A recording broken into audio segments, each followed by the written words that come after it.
In 1485, England had a problem. A 30-year problem. It was called the Wars of the Roses, and at this point, everyone was tired, confused, and probably unsure which rose they were supposed to cheer for.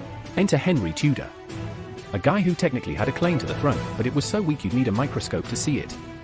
Still, he declared, "Yeah, I want to be king," and, small issue, he was living in exile in France.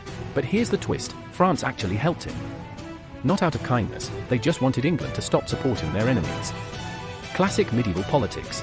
So Henry gathered an army of mercenaries, sailed across the Channel, and marched toward the man sitting on the throne, King Richard III, a ruler so unpopular that Shakespeare didn't even need to exaggerate. Now here's the part everyone forgets, Henry didn't win because he had the bigger army. He won because the biggest army on the field didn't belong to either side. It belonged to the Stanley family. These guys showed up with thousands of soldiers, and then just stood there. Watching. Waiting. Like they were deciding which side had the better snacks. Richard assumed they were with him. Henry hoped they were with him. The Stanleys were with whoever was winning. Then the moment came. Richard spotted Henry across the battlefield and said, "All right, I'm ending this myself." He charged straight at him, which is bold, and also kind of crazy, but hey, he was a medieval king. Different era. Henry's men were about to get overwhelmed, and that's when the Stanleys finally made their choice.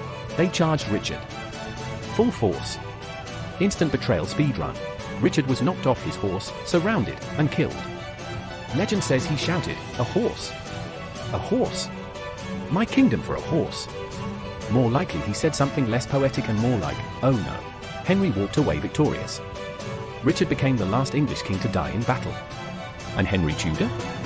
He became Henry VII, married Elizabeth of York, and united the red and white roses into the Tudor rose. War over.